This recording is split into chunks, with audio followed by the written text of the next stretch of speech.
Hello, everyone, and welcome to Life Edge, because life just doesn't have to be that mediocre. I'm joined today by our co-host, Dr. Susan Nash, and returning after a trip to Russia, we have the guest we have today is Dr. Edward F. Stuart, an economist from Northeastern Illinois University.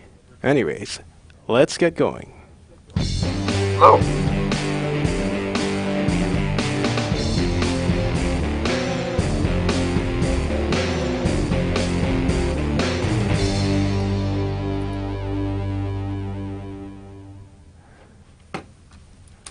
I'm so glad you're here, Dr. Stewart, because we have so many good things to talk about. I mean, maybe they're not good things, but lots of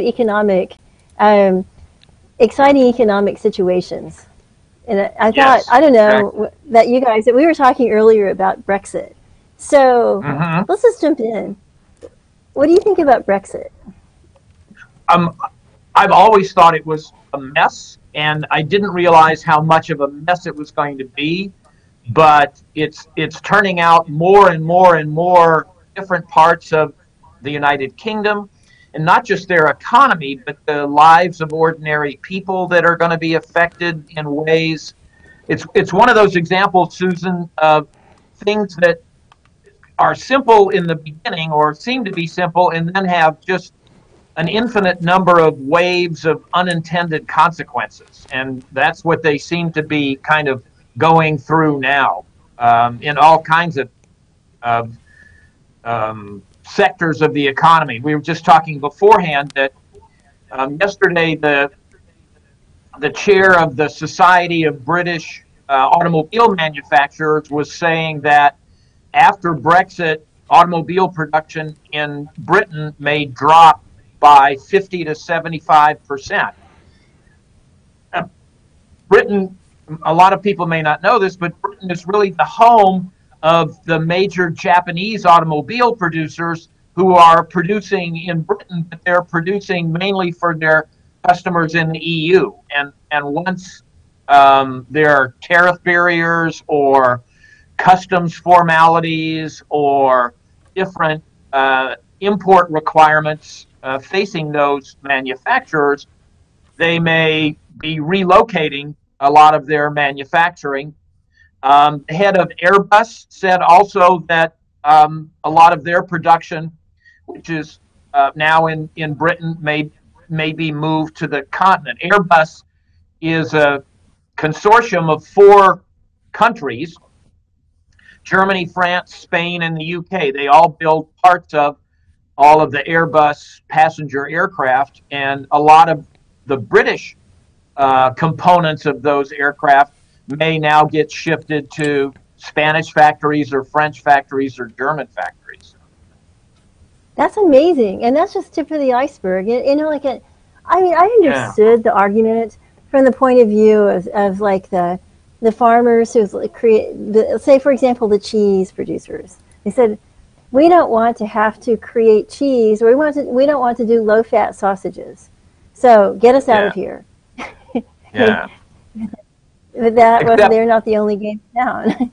Except now they're realizing that 70 or 80% of their sausage buyers are in the EU. They're not in the UK. So they've kind of, to use a bad pun, sliced themselves out of the market.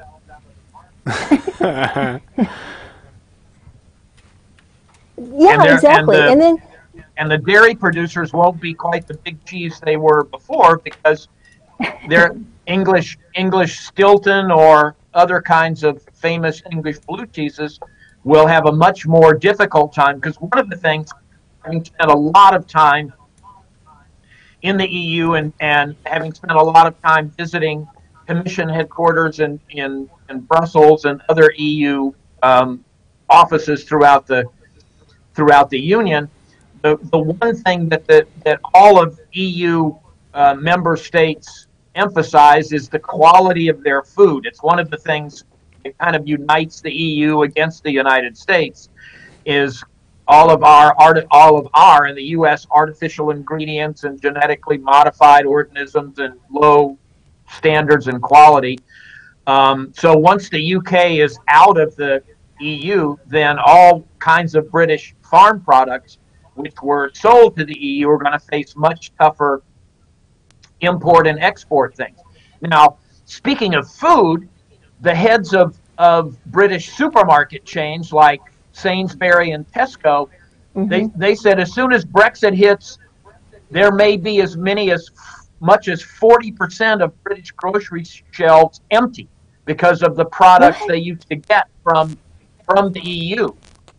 Because the EU is a major food producer, and there are still large agricultural industries in the big countries like Germany and France and Spain, but even in the smaller countries like Denmark. And I was making a presentation to some Belgians a couple of weeks ago, and I was assuring them that I understood that Belgium made the best chocolate in the world and very, very good beer as well, and that if the UK is out of the EU, then there may be much more limited supplies of Belgian chocolate going into the EU. And I don't know, you may know this better than I, Susan, but I can't ever think of anybody eating English chocolate. Well, the thing is, I was at Sainsbury's. I spent about a week, about 10 days in England, in a small town in England, about a little over a year ago. And so I spent a lot of time in Sainsbury's, and I was like very curious to see how they packaged everything, where things came from. And I was thinking Brexit also, and I was thinking, man, they're going to be a world of hurt, because I thought that okay, all of their produce, I mean, very little of it was produced there in England. Yeah, I mean, England is a lovely country, but it's green and cold and rainy, and you don't grow lemons and oranges and olives and coffee beans and all of those good things that you grow. Yeah, right. Yeah, or even things like lettuce and Yeah, exactly. Yeah, one of the things that when I start teaching international trade courses and we get discussions about globalization, and we talk and there are some costs to globalization, for example, in the U.S. economy, lack of some kind of manufacturing jobs that were outsourced or something like that. But I tell my students, if you want to really kind of hands-on look at the benefits of globalization, go to a grocery store and walk up and down the aisles. And even in the U.S., where we do have warm climate, the blueberries that I had on my wheat checks this morning came from Ecuador, right? And raspberries come from Mexico, and my pasta sauce comes from Italy, and I can't leave without coffee. So Chile. Yeah, Chile was like big grapes.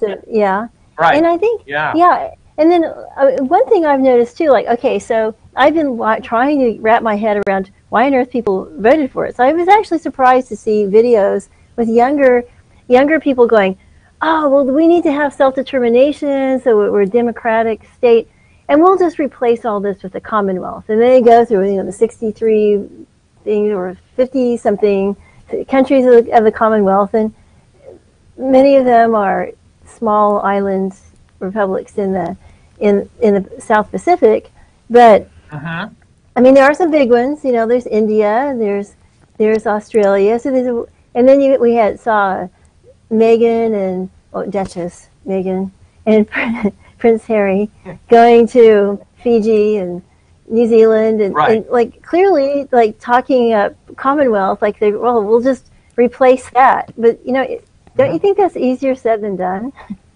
Much easier said than done.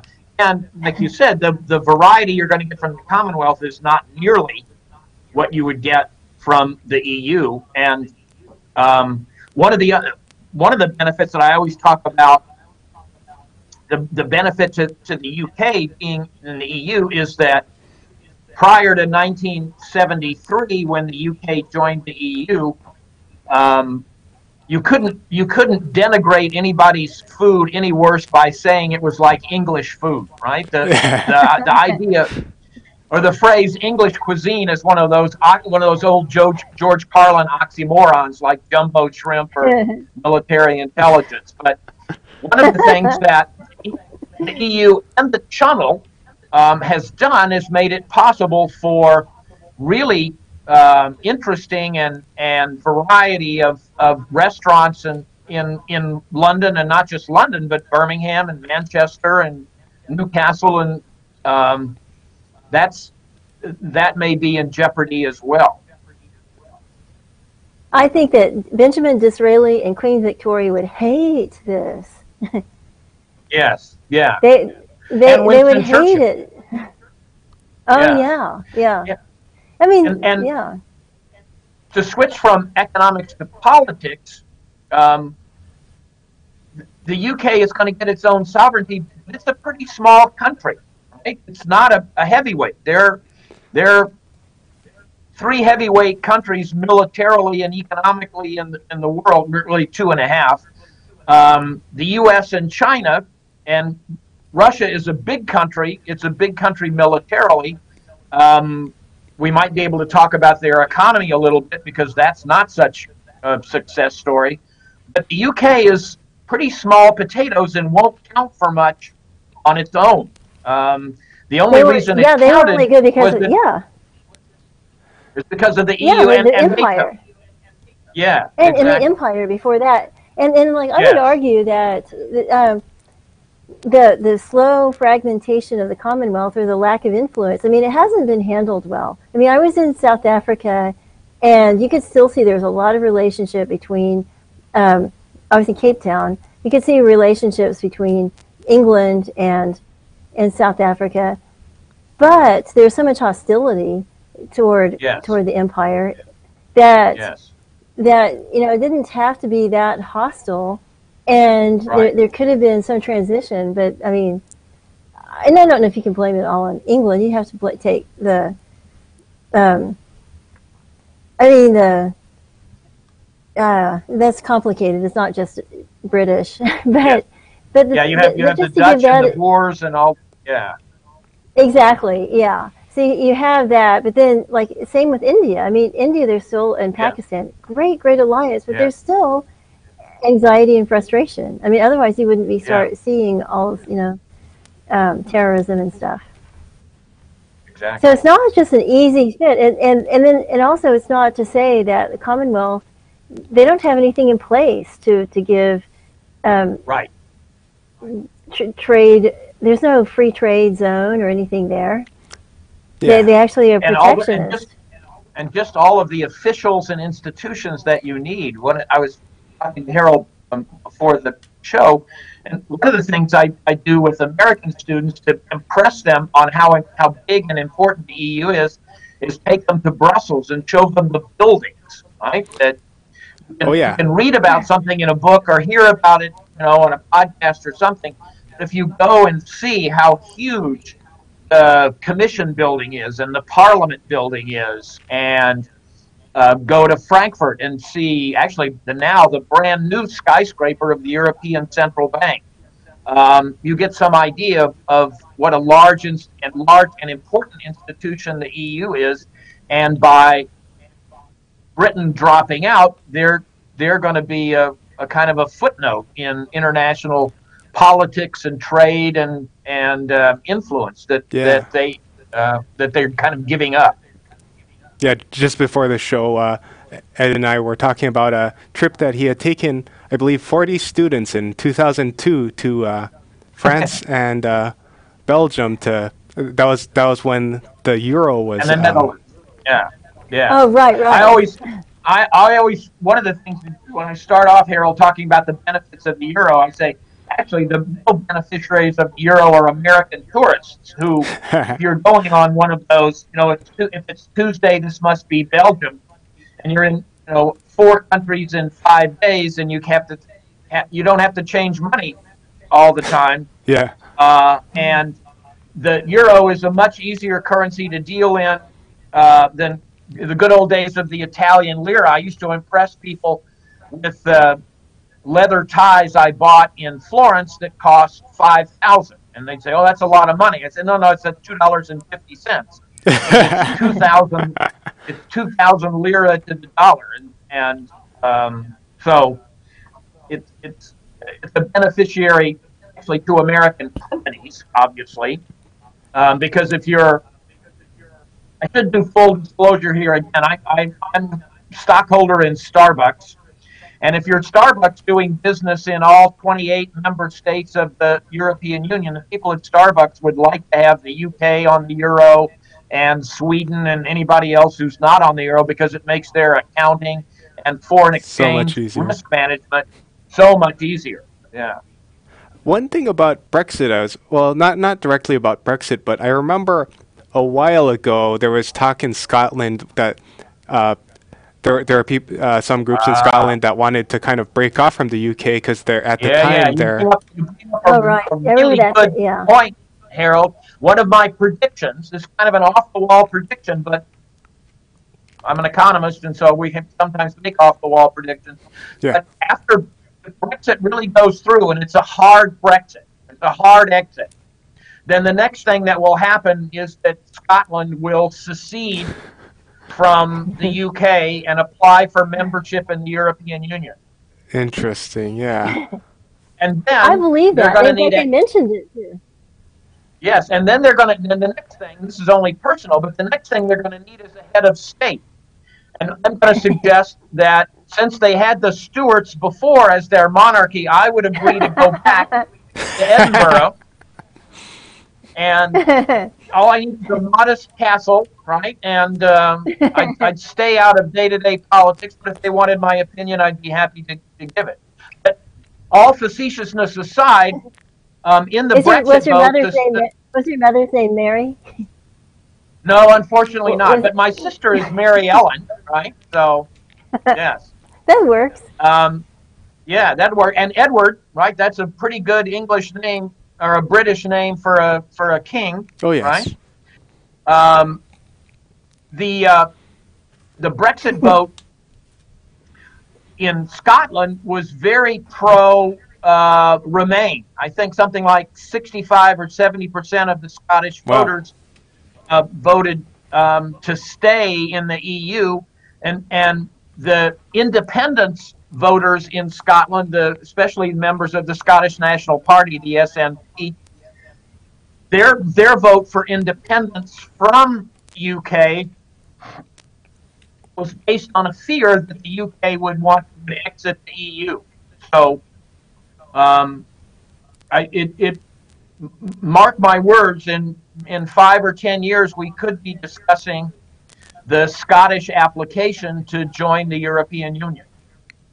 And the other thing, Harold, you bring up another point, the Irish question. It may be the case that they finally get unification on the island and that there is no more Northern Ireland, it's all the Republic, because the 6 counties of Northern Ireland now have, because of the peace agreement, the Good Friday Agreement in the 1990s, there's a pretty good relationship and exchange between the Republic of Ireland and Northern Ireland, or the 6 counties, whichever you want to call it. And I think there's a majority of the Northern Irish population that would want to stay in the EU and join the Republic. How about London? Do you think that London would just? I mean, you could have breakaway. They could say. London might want to turn into the Federal Republic of London, and because that's another thing, Susan, that I'm sure you're well aware of, the whole financial sector and where are all those bankers and finance types in the city of London. Some of them are going to go to Frankfurt, some are going to Amsterdam, some will go to Paris, some will go to Brussels, some will stay in London, but it'll be a much smaller industry inside the UK than it was before. Well, here's another question. Okay, so I think I read articles saying that the reason it passed was xenophobia and this big argument that all these people are flooding in from Europe, no borders, and they're eating up all the benefits and getting on health care and the dole and all that stuff, and nobody can afford it. And all of those numbers were wrong, right? Really? Yes. Yeah. Yeah, that's the thing. It's like some of these issues, they get so politicized that I don't know what sources to trust. Yeah. Right. If it's not on Life Edge, I don't think you should trust it. Right. I'm. Yeah, exactly. And actually, well, you can't trust me all the time.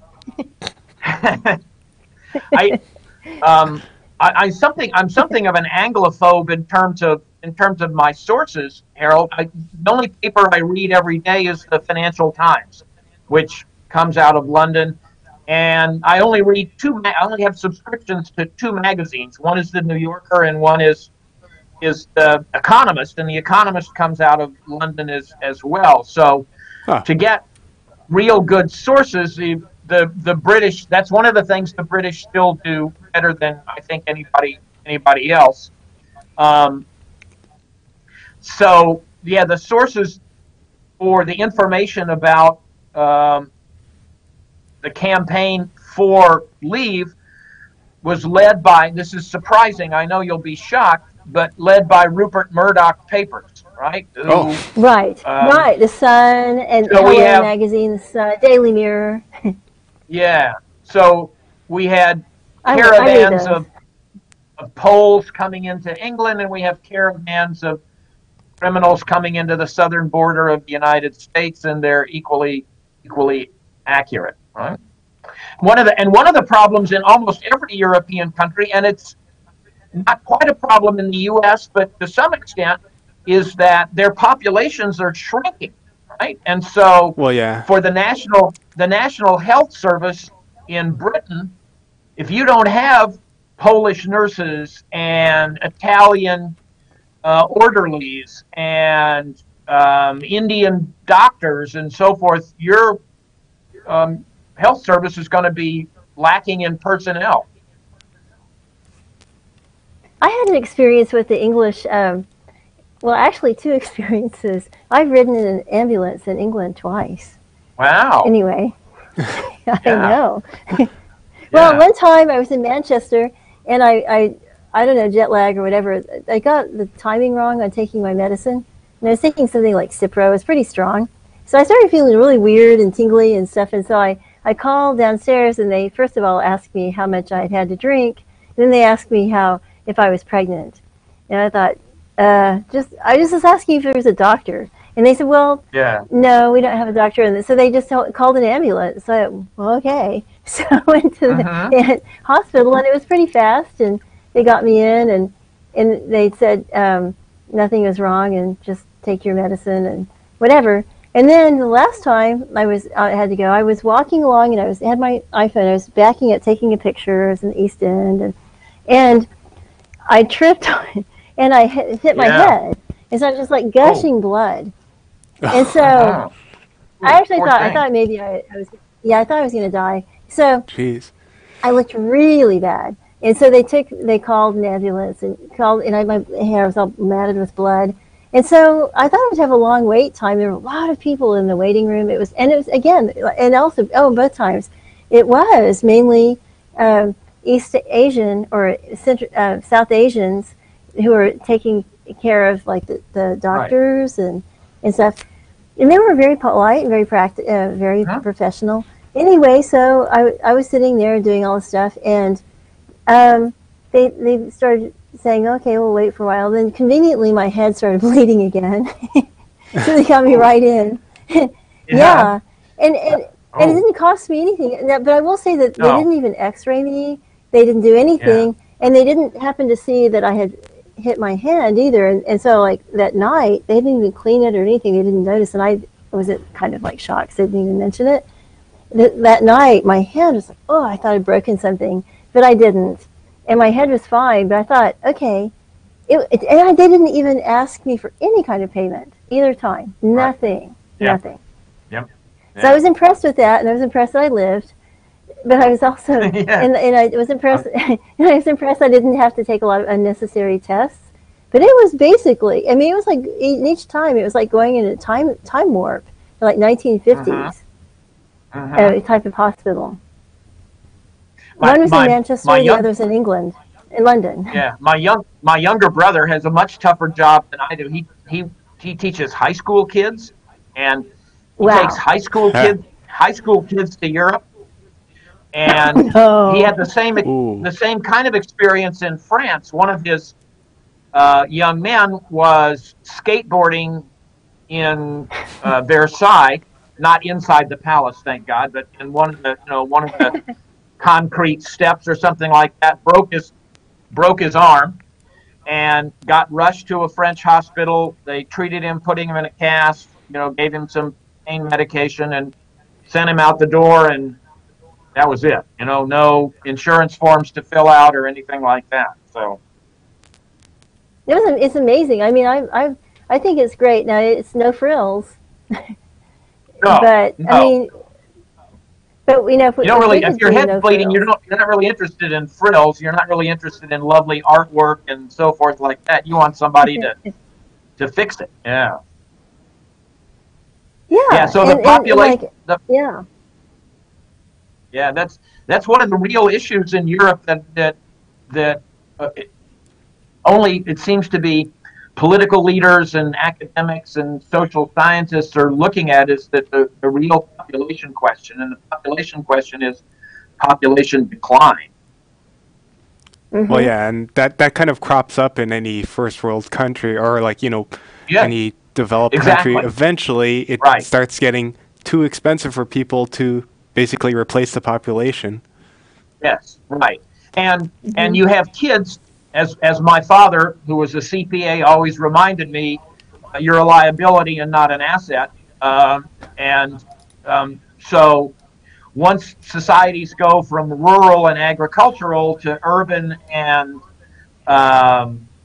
manufacturing and services, kids become liabilities. The only reason to have kids is that you like to have them around, and you only need one or two. You don't need 12. Well, we don't know. I think we don't know how to harness them yet. I mean, I played my cards wrong with my son. I mean, he was a naturally gifted hacker, and but he was always hacking into things like his friends and turning on their cameras and then. Was he changing his grades at high school or junior high or anything like that? Yeah. But he did it with, basically with but not hacking into the school system, but he did it in a way that it was easily detectable. So but at any rate, so I mean, I should have said, hey, you learn C++, how about Python, and just get him in there programming and coding away, instead of playing video games. But I didn't. Let's turn it around. You never know. Yeah, he's okay. He's now a mechanical. Well, he's okay now. He graduated as a mechanical engineer, so he's good. Oh, yeah, that you've done fine. Yeah. And I mean, well, I don't take any credit. Getting further into computer stuff, I feel like that's something that it's probably just naturally gonna happen for him later on. We use computers every day, and if he's already has that inclination, then. But I'm saying that, in other countries, you send your kid out to start working for you when they're 4 or 5 years old. Well, I could have harnessed it. Well, actually, I did. He did sell a car for me, and I said, hey, I'll give you a credit. I'll give you a commission, and I was shocked. He did. He sold it for me. Auto Trader. The power of economic incentives. Yeah, right. But yeah, I mean, I think again too, another issue is we're in e-commerce and all that stuff. I mean, so I was watching or listening to an interview. People were talking about the next decade. So you could kind of this last decade was the kind of the decade of U.S. Domination in terms of financial markets and the market, but that's changing. And now we're looking at deglobalization and more fragmentation. They pointed to Brexit. They pointed to China, and you think, okay, even China is there's a parallel universe there in terms of their e-commerce, and they're trying to boost their own, and it's again instigated, or we've kind of triggered a lot of that, but they're trying to keep their economy going by boosting their own consumption. But I mean, what are your thoughts about that? I think eventually they'll be pretty successful. Now, I haven't spent a lot of time in China. I've been to Beijing 3 times as a guest professor, and I've also done a lot of reading and research for some of the chapters in my great courses work on the Chinese road to economic modernization, and this is something I just recently, Harold and Susan, I've been thinking about in the comparison of the Russian path to modernization and the Chinese path. The Chinese have a little bit of what you were originally alluded to, Susan, with the British Empire. The Chinese have a little bit of what might be called upset nationalism, where the Chinese are mad at the British and mad at the Japanese, but they don't let that get in the way. They don't make that their number one priority, and they're pretty smart, and they're fairly logical, and they prize education, and I'm very impressed with the Chinese attitudes towards economics and politics and technology, and the Russians seem to spend a lot of time puffing up their chests and trying to make invidious distinctions, and they don't have much to show for it. Well, one thing about Russia I was thinking to ask you was, what are your thoughts on, like, speaking of their economy, what are your thoughts on Medvedev's thing, the Skolkovo, that when he was trying to get their tech economy going with that in Moscow? Yeah. Unfortunately, that's not where they're putting their money or their emphasis. Their emphasis is still on taking as much money out of the ground as they can, and taking it to the Cayman Islands or Cyprus or what have you. One of the things I do in some of my public lectures or classes is I say, okay, let's look at the 4 BRIC economies: Brazil, Russia, India, and China. And can you name some manufactured good, consumer good, that this economy is famous for? In Brazil, my example is the Embraer regional jets. Brazil has a very modern and internationally successful medium-sized passenger aircraft industry. The Indians have Land Rover. Indians have turned around Jaguar and Land Rover. Tata has, and that's their subsidiary. And ArcelorMittal, their steel company, and whatever.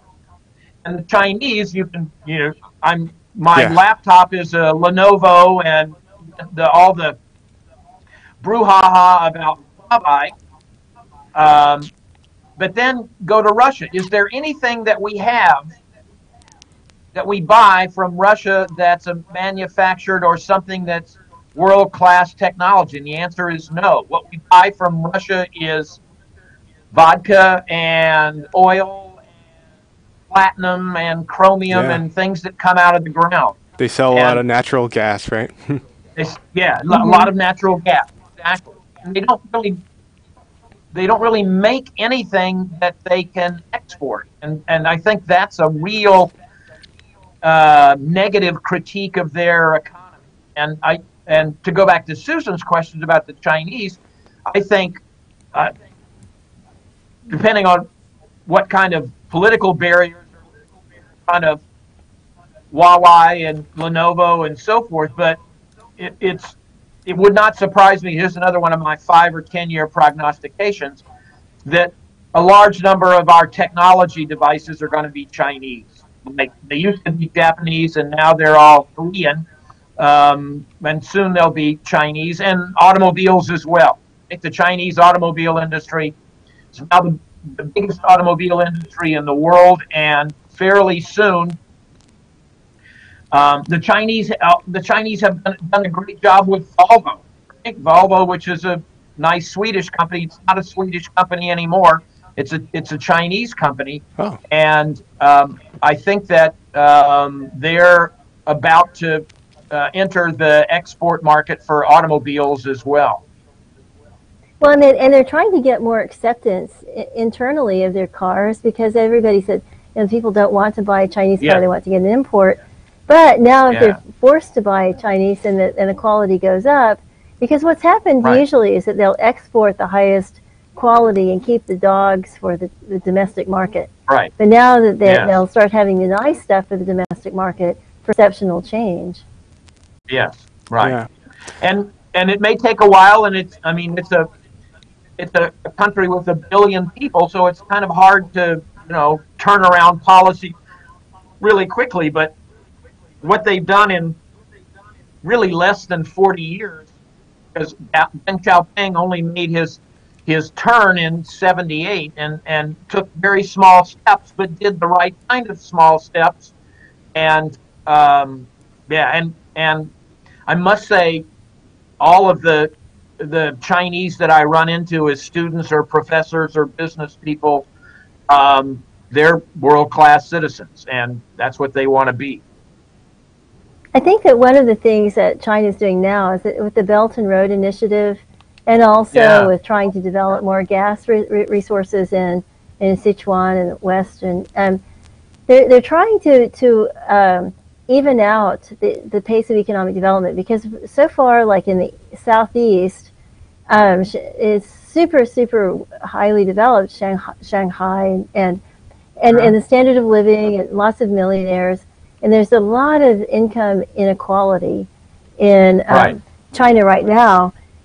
Yeah. And they have the first tier cities, and then you have the different tier cities. And I had a chance, last year was a lot of traveling last year. So anyway, so I was in Beijing and also in Chengdu. Oh. And those are tier 1 cities. Lots and lots of building, and it was just shocking. But then I did have a chance to go to a smaller tier, like small city. And it was like completely dirty and trashy and cement block stuff. And I mean, it's just a matter of time, but those are going to be transformed too. Right. But I think they're trying to even it out starting with infrastructure. And that's an opportunity, right? People say, well, what are the Chinese going to spend it on? Well, they got still lots of the country to develop and bring up to, like you said, Shanghai standards, Beijing, Guangzhou standards, and they have the personnel to do it.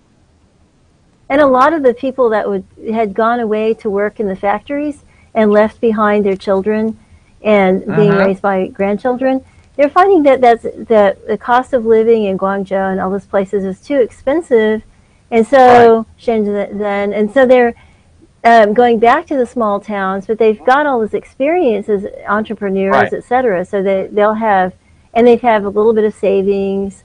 So they're oh, this is paradise compared to the life I have in the city, and that I think that's going to have kind of the same influence as having Somali and Mexican immigrants in our small towns.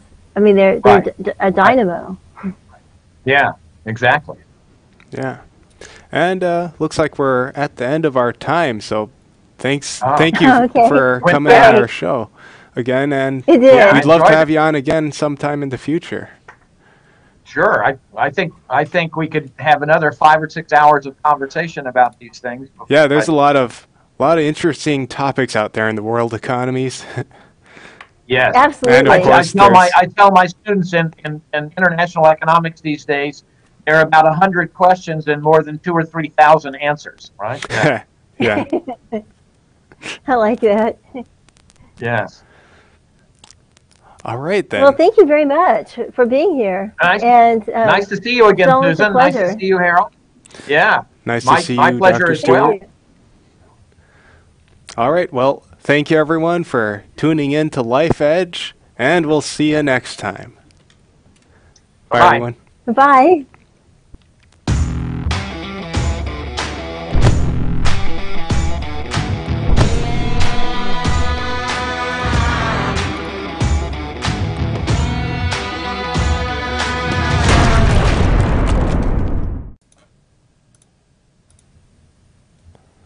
All right. that outro